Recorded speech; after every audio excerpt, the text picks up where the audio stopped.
Greetings, Benjamin J. from BENZTRAINZ with another in the series. Well, I wanted to do a quick video. Was down in St. Louis today. Robert and I went hitting a bunch of antique stores. Anyway, we were gone all day. When I got back, there was a box on the porch waiting for me from the Postal Service, of course. And as you see, it is a group of Marx motors. Now, I got a message several days ago from Walter, and Walter had gone to a train show and gotten a bunch of parts motors. And he contacted me and he said, he sent me a picture and he said, would you like to have these? And of course, I'm always looking for motors for parts. Always. Double reduction motors, spoked wheels, whatever. So I said, yes, please. Anyway, they arrived today in various stages of disrepair, as you see. Big diesel motor, standard Canadian Pacific or 999 motor, another diesel motor, another pre-war motor, and then these two motors. Now, I already have these two repaired. Now, this one is pre-war, as you see, and the contactor was completely broken on both ends. It was just a small piece of the phenolic strip left in there. So in any case, took the old one out, installed a new contactor. In fact, this is the contactor out of that motor that we stripped for parts a couple days ago. So it's already proven quite valuable. So anyway, snapped the new contactor in. As you see, pre-war, I've got it joined right there. The wire on this one wasn't long enough to reach here. The wire on this one wasn't long enough to reach there. So I just spliced them in the center. In any case, this thing was just absolutely broken, gone. So I snapped the new contactor in it. It was also missing the front crossbar. So this one is up and running. Now, this one was a different story. As I'm always talking about, if the E-unit coil wire is broken, you cannot repair these motors. Well, you can replace the E-unit, you cannot repair it. And in this case, the wire going to the coil was indeed broken. But there was enough of it left over, if I can get a shot of this. This is the wire, the coil wire. You can see it's like hair. It is a tiny, tiny, tiny little wire. So anyway, that one was broken. It actually is supposed to have an insulator on it, and it come all the way around and is soldered to the socket where the power comes from. In any case, it was too short to do anything with, so I very, very carefully scraped the oxide off of it and then soldered it to a piece of bell wire, wrapped the piece of bell wire around the cage just to make it good and solid and make sure it wouldn't move, and then soldered the bell wire to the socket. So this is supplying power directly to that coil wire. In any case, if that coil wire is broken off underneath these wrappings, there's no way to repair the E-unit. You have to replace it. You have to at least replace the solenoid itself. But in any case, that repair worked. So both of these motors are up and running, as you see, forward and reverse.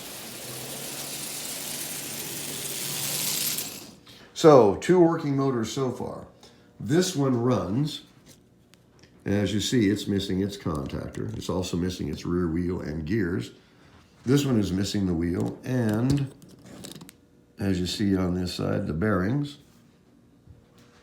This one, someone's been into the E-unit, as you can tell, and it simply does not run. So no idea. I'll very likely bypass this or just put a new E-unit into it. There's no telling what's wrong with this one. This one I haven't really even gotten to yet. It's a big monster motor. It'll buzz, it will not run. I haven't done anything. This is the main contactor wire is broken. But anyway, I just wanted to say a quick thank you to Walter for thinking of me. You know, like I said, I already have these 2 running, and they're actually running fairly well. I've got to cycle one of these. There we go. One pre-war, one post-war, but both of them running perfectly, as you see. So that one had the broken coil, this one had the broken contactor, and also this one, the wire was broken off the brush plate, as you see. Now, a secret to soldering these, I've gotten a lot of email about trying to solder to this. And the original ones are spot welded. They are not soldered. This is all steel and copper. So steel wire, and this is a copper contactor for the brush. So in order to solder to this, you have to use the edge of a razor blade or something really sharp and scrape this thing down to bare copper, tin it, and then solder to it. Trying to solder to it as is impossible. Solder simply will not stick to that. There's too much oxide on it. So scrape it down to shiny, shiny copper, tin it, and then you can solder directly to it. So this wire was so short, as you can see, it just barely fit. And its insulation is coming off. This is all cloth. Anyway, these things have been sitting for a very, very long time. They are absolutely filthy. But in this case, both of these are running, as you see.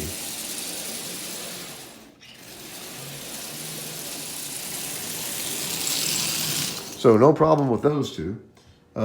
These I will address or either use for parts. It has spoked wheels, of course.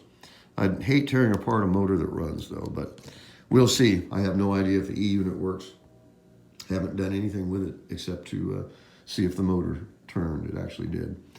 This one is missing its wheels. This one, of course, the E-unit has been, I have no idea. It's not a factory wire, so someone's had this apart. So it doesn't do anything at all. And then this big diesel motor. So we'll see what happens with this.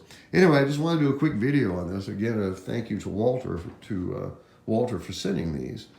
Whether I get them running or use them for parts. I mean, just for parts, they come in really, really handy, especially in cases just like this, where I just had to replace that contactor. So take the old one out, snap in the new one, the motor's up and running. So thanks again to Walter. Just want to do a quick video on these motors. Anyway, I'll do a follow-up and find out what runs, what doesn't. So as always, if you have any questions, feel free to drop me an email, BENZTRAINZ@gmail.com. And as always, thank you for watching.